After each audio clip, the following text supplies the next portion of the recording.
Hello friends, इस video में हम 8 साल की बच्ची के लिए ट्यूलिप सलवार की कटिंग और स्टिचिंग दोनों देखेंगे।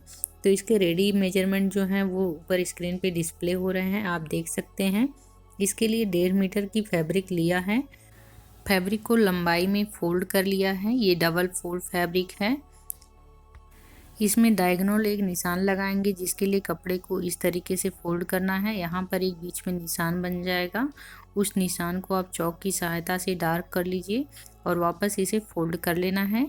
नीचे से हम यहाँ 2 इंच का निशान लगाएंगे और इसे कर्व की तरह थोड़ा सा इस तरीके से ड्रॉ करेंगे और इसी पर इसको कट कर लेना है। इसके बाद यहाँ दूसरी साइड में जो फैब्रिक एक्स्ट्रा है, इसे हम निशान लगा करके इसको काट करके अलग कर लेंगे।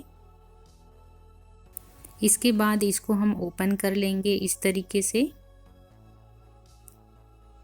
और बीच में जो लाइन है उसको ध्यान देते हुए हम इस तरीके से मोड़ेंगे। यहाँ पर हम लाइन के दोनों तरफ 1-1 इंच का निशान लगाएंगे और उस लाइन पर कपड़े को दबा करके इस तरीके से फोल्ड करना है। ये जो एक्स्ट्रा पार्ट है ये 5 इंच है जो इधर आया हुआ है, ये 5 इंच या 6 इंच रख सकते हैं। इसी तरीके से दूसरे पार्ट को भी मोड़ लेना है। ध्यान रखना है कि जितना हमने पहले पार्ट में एक्स्ट्रा आगे बढ़ाया है उतना ही इसमें भी हमें आगे बढ़ाना है। तो ये इस साइज में हम 5 से 6 इंच इसको आगे बढ़ा रहे हैं। तो बेल्ट के अलावा जो लंबाई बच रही है वो 26 इंच है, तो इसके लिए हम 1 इंच एक्स्ट्रा यहाँ 27 इंच पर निशान लगाएंगे।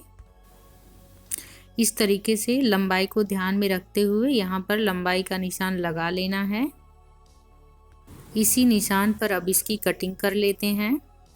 अब इसमें क्रॉस लेंथ 8.5 इंच का निशान लगाएंगे। इसकी चौड़ाई जो है वो 2 इंच का रख रहे हैं। लेंथ जो है 2 इंच का बेल्ट रहेगा, तो ये रेडी 10 इंच का तैयार हो जाएगा क्रॉच के लिए। इस तरीके से इसको राउंड कर लेना है और इसी पर इसकी कटिंग कर लेनी है। अब इसको ओपन कर लेना है इस तरीके से। तो ये ओपन करने के बाद कुछ इस तरीके से दिखेगा। एक तरफ आपका ज़्यादा वाला हिस्सा है और एक तरफ जो है कम वाला हिस्सा है।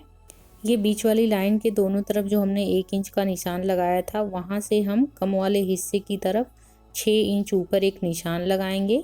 और ये जो है कपड़े का सीधा हिस्सा है और ये रॉन्ग साइड है, तो इसे भी मार्क कर लेना है।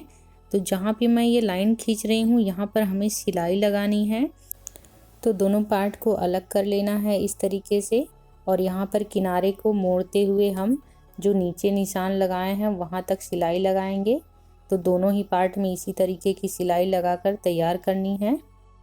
सेंटर में आप यहाँ पर निशान लगा लीजिए।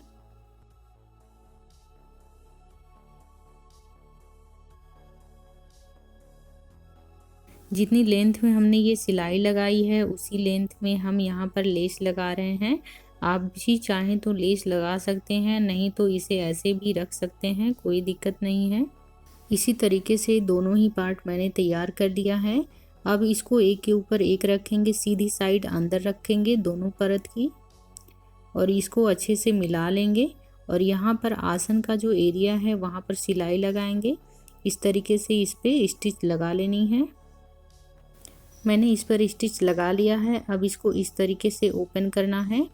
तो ये देखिए, ऊपर की तरफ आपको कम वाला हिस्सा मिलेगा और नीचे की तरफ ज़्यादा वाला हिस्सा मिलेगा। तो इस तरीके से इसको सेट करना है। उसके बाद दूसरा वाला किनारा इसके ऊपर इस तरीके से मोड़ के रखना है। नीचे जो 2 इंच का निशान हमने लगाया था उस 2 इंच की जगह को खुला रखकर हमें कपड़ा फोल्ड करना है। तो ये देखिए, मैंने सेंटर का निशान लगा करके 2 इंच नाप करके क्लियर किया है। तो इस तरीके से आप भी चेक कर सकते हैं, आपको 2 इंच मिलना चाहिए। वेस्ट की तरफ फोल्ड करते हुए हम दोनों ही तरफ से कपड़ों को मैच करेंगे, एक बराबर ही दोनों तरफ होना चाहिए। आसन की तरफ दोनों ओर 5-5 इंच का लेंथ रखते हुए हम यहाँ पर पिन से सिक्योर करेंगे और यहाँ पर पिन लगाकर इसी लाइन पर हमें सिलाई लगानी है। सिंपली आप समझ सकते हैं कि जहाँ पर लेस लगा है और नीचे वाले हिस्से को ज्वाइंट करना है ताकि दोनों पार्ट अलग अलग ना रहें। इस तरीके से पिन लगाकर सिक्योर कर लिया। यहाँ पर नीचे से 6 इंच तक खुला रखना है, तो 6 इंच तक आप निशान लगा लीजिए। यहीं तक सिलाई लाके रोक देनी है। इसी तरीके से दोनों हिस्सों में लगा देना है पिन और यहाँ पर सिलाई लगा देनी है। ऊपर से नीचे की सिलाई हमने लगा ली है। अब यहाँ पर एक सिलाई और लगाएंगे।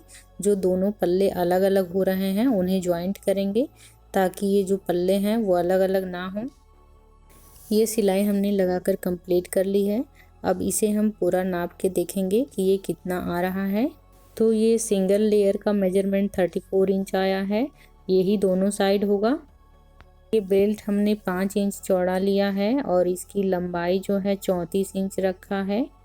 तो इसको इस तरीके से फोल्ड करके हम यहाँ पर अटैच करेंगे। तो मोड़ने के बाद ये करीब 17 इंच आ रहा है। अब बॉटम फैब्रिक में हमें छोटी छोटी प्लीट्स बना करके 17 इंच में कंप्लीट करनी है। से यहाँ पर हम एक कट लगाएंगे जिससे हमें प्लीट्स बनाने में और ज्वाइंट करने में आसानी होगी। तो पहले हम यहाँ सेंटर में एक प्लीट बनाएंगे 1 इंच चौड़ा दोनों तरफ और इसे पिन से सिक्योर कर लेंगे। फ्रंट की साइड में 1 इंच चौड़ा 4 प्लीट्स हम बनाएंगे दोनों ही तरफ और सेम बैक पार्ट में भी हम इसी तरीके की प्लेट बना करके रेडी करेंगे। अब इसमें हम नेफा ज्वाइंट कर लेते हैं। तो इसके लिए सबसे पहले हम नेफा के दोनों सिरों को ज्वाइंट करेंगे। इस तरीके से ज्वाइंट करने के बाद इसको इस तरीके से हम सीधा करेंगे। अब बेल्ट और बॉटम पार्ट जोड़ने के लिए बेल्ट का जो सीधा हिस्सा है उसको अंदर की तरफ रखेंगे और इस तरीके से सिलाई लगाएंगे। ये सिलाई कंप्लीट हो गई है। अब इसको इस तरीके से ओपन करना है और इसको इस तरीके से थोड़ा सा मोड़ेंगे और फिर फोल्ड करके बेल्ट को इस तरीके से सिलाई लगाएंगे। लास्ट में हम थोड़ा सा हिस्सा यहाँ पर छोड़ेंगे। यहाँ से हम इलास्टिक इंसर्ट करेंगे। वेस्ट राउंड 24 है तो इसके लिए 21 इंच का इलास्टिक हमने यूज किया है। अब इसको इसमें इंसर्ट कर देंगे। इलास्टिक के दोनों छोर को इस तरीके से मिलाकर यहाँ पर सिलाई लगा देनी है। इसके बाद इसको खींच करके हम बराबर करेंगे और जो यहाँ पर खुला हमने छोड़ा था इसको अब स्टिच लगा लेंगे। इलास्टिक के बीचों बीच एक सिलाई और हम लगाएंगे ताकि इलास्टिक जो है यहाँ पर पलटे नहीं। इस तरीके से ये ट्यूलिप सलवार बनकर रेडी हो गया है। आपको ये वीडियो कैसा लगा कमेंट करके ज़रूर बताइएगा। हमारे चैनल पर नए हैं तो चैनल को सब्सक्राइब कर लीजिएगा। Thank you for watching this video.